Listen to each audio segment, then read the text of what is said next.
इस कहानी के लेखक हैं पंचम प्रकाश।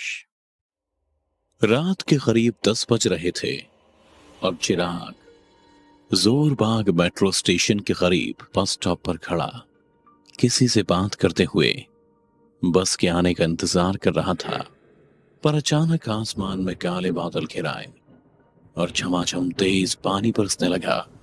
बस स्टॉप पर अकेले खड़ा चिराग पहले तो उसने खुद को बारिश से बचाने की बहुत कोशिश की, लेकिन जब काफी देर तक कोई बस नहीं आई तो दौड़ता हुआ वो मेट्रो स्टेशन की ओर चल दिया।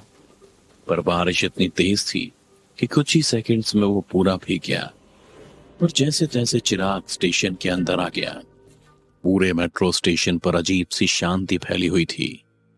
दूर दूर तक कुछ मेट्रो स्टाफ के अलावा स्टेशन पर कोई नहीं था कि अचानक ही प्लेटफॉर्म पर एक ट्रेन आ रुकी। चिराग ने पहले तो अपने आसपास देखा, फिर बिना कुछ सोचे समझे ट्रेन के अंदर बैठ गया। ट्रेन के अंदर भी अजीब सा सन्नाटा पसरा हुआ था और जैसे ही ट्रेन चलनी शुरू हुई कि अचानक ही ट्रेन की लाइटें कांपने लगी। चिराग को ऐसा लगता जैसे कोई उसके आसपास से गुजर रहा है, पर जलती बुझती ट्रेन की रोशनी में उसे एक साया भी नजर आ रहा था। डर के मारे उसकी हालत पस्त हो रही थी और वो बस यही सोच रहा था कि ट्रेन अभी रुक जाए और वो किसी तरह ट्रेन में जिंदा बचा रहे। पर फिलहाल के लिए वो चुपचाप सीट पर बैठा, अपना सिर पीछे ट्रेन की खिड़की पर टिकाए आंख मूंद लेता है ताकि उसे कुछ दिखाई ना दे और ना ही कुछ महसूस हो। पर तभी चिराग के कान में किसी लड़की की धीमी और मदहोश कर देने वाली आवाज गूंजी। Excuse me. इस खाली ट्रेन में कांपती लाइट के बीच अचानक से किसी लड़की की आवाज सुन एक पल के लिए चिराग चौंक गया और चीख पड़ा। पर जैसे ही लाइट का कपकपाना नॉर्मल हुआ और उसकी नजर उस लड़की पर गई तो वो उसे निहारता ही रह गया। अब उस लड़की की खूबसूरती थी ही ऐसी कि शायद चिराग की जगह आप होते तो आपका भी यही हाल होता। चिराग की तरह वो लड़की भी पूरी तरह से भीग चुकी थी, इतना कि शॉर्ट्स और टी शर्ट्स के ऊपर से ही उसके सुडौल बदन के उभार को देखा जा सकता था।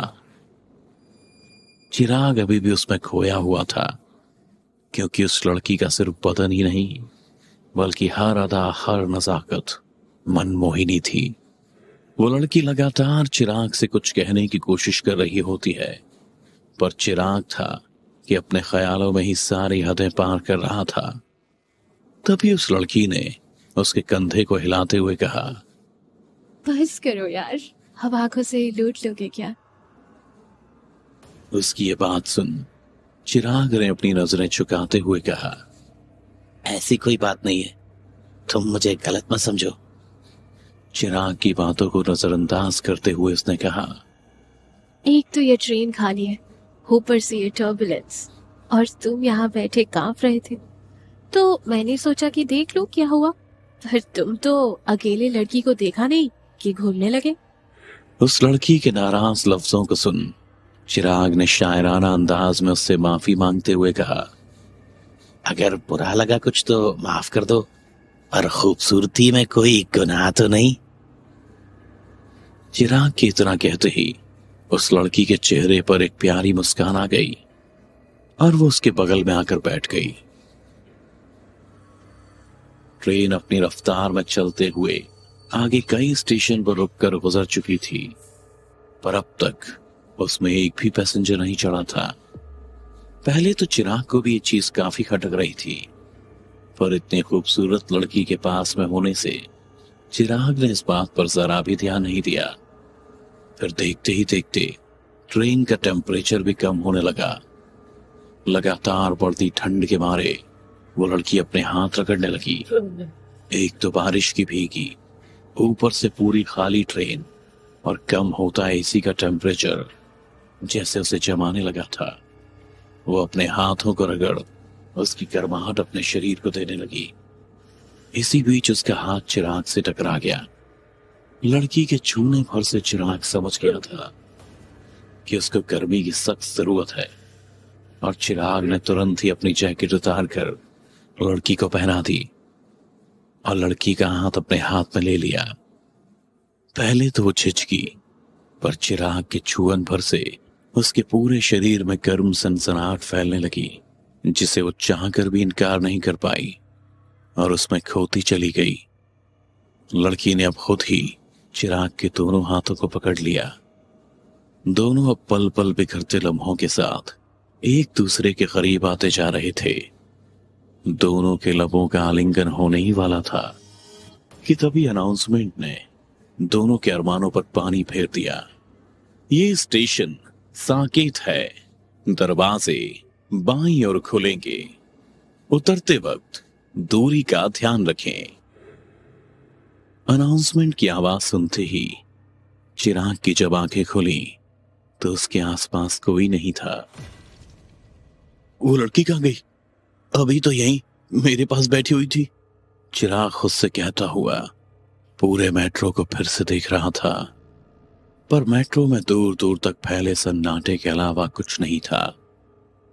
चिराग को समझ नहीं आ रहा था कि आखिर वो लड़की गई कहां। इतने में मेट्रो का दरवाजा बंद ही होने वाला था कि चिराग को वो लड़की सीढ़ियों से जाती हुई दिखी। इससे पहले कि दरवाजा बंद होता, चिराग भी किसी तरह बाहर निकल प्लेटफॉर्म पर आ गया और चैन की सांसें लेने लगा। फिर जैसे ही उसने होश संभाला तो पाया कि पूरा मेट्रो स्टेशन सुन्न पड़ा है। यहां तक कि एक सिक्योरिटी वाला भी नहीं दिख रहा है। एक तो से वो लड़की भी अजीब लग रही थी और अब ऊपर से स्टेशन यूं खाली, जिसे देख अंदर ही अंदर चिराग डर के साए में घिरा जा रहा था। इसलिए वो तुरंत ही मेट्रो स्टेशन से बाहर निकल गया और वहां भी उसे सन्नाटे के सिवा कुछ और नहीं दिखा। दिखी तो बस एक लड़की जो एक ऑटो से बाहर अपना हाथ निकाल हेल्प हेल्प चिल्ला रही थी और फिर अपना सिर बाहर निकाल जोर से चिल्लाई, प्लीज कोई मेरी मदद करो ना। तभी चिराग ने देखा ये तो वही लड़की है जो मेट्रो में उसके साथ थी। इससे पहले कि चिराग उसके पास पहुंचता, किसी ने उस लड़की को बालों से पकड़कर उसका मुंह दबाते हुए वापस उसे अंदर खींच लिया था और अगले ही पल ऑटो तेज रफ्तार से दौड़ पड़ा। चिराग उस लड़की को बचाने ऑटो के पीछे दौड़ ही पड़ा था कि तभी उसे रास्ते में एक ऑटो मिला जिसका ड्राइवर उसके अंदर सोया हुआ था। चिराग ने भी ड्राइवर को झकझोरते हुए कहा, भैया ऑटो, अरे जल्दी उठाना, गाड़ी स्टार्ट करो और उस ऑटो का पीछा करो, जितने पैसे बनेंगे मैं दूंगा। ऑटो वाले ने अपनी आंख मलते हुए रोड की ओर देखा, फिर चौंकते हुए कहा, मगर भैया।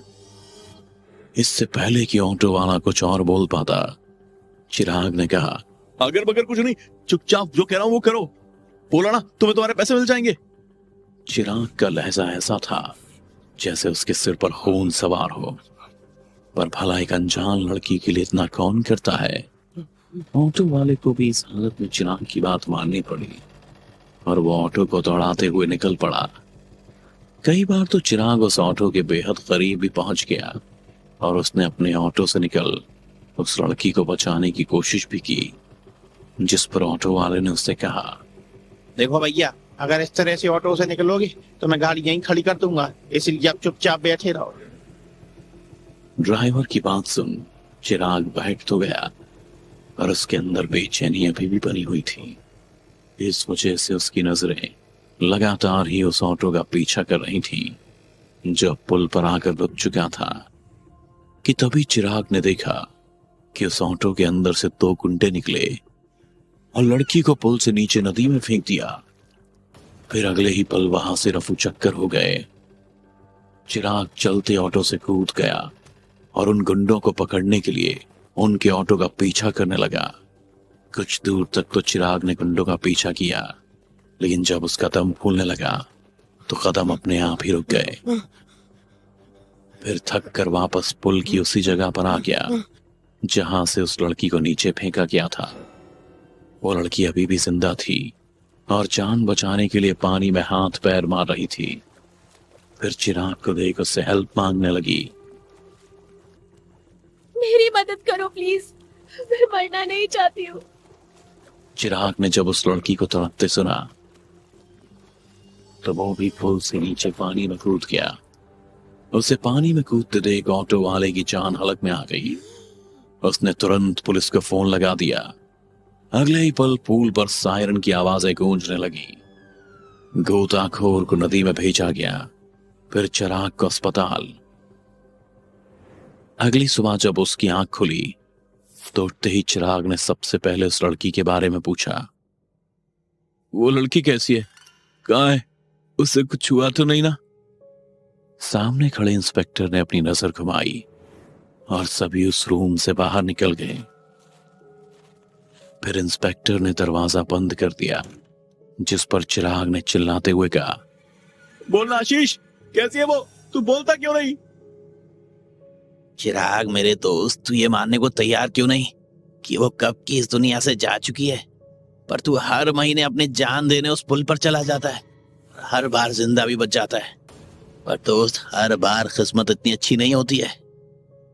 इधर अंदर आशीष और चिराग की बहस चल रही थी कि इतने में दरवाजे पर कान लगाए ऑटो वाले ने हवलदार से पूछा, साहब क्या हुआ है? इसमें मैं तो नहीं फंसूंगा ना? अब पागलों की तरह किसी ऑटो का पीछा करने को बोल रहा था, पर मैं पीछा भी करता तो किसका, जब सड़क पर मेरे ऑटो के अलावा कोई दूसरी गाड़ी थी ही नहीं। मेरा अचानक ही साहब मेरे ऑटो से उतरते और चीखते हुए भागे, पुल पे छलांग लगा दी। सच बता रहा हूँ साहब, मैंने कुछ नहीं किया।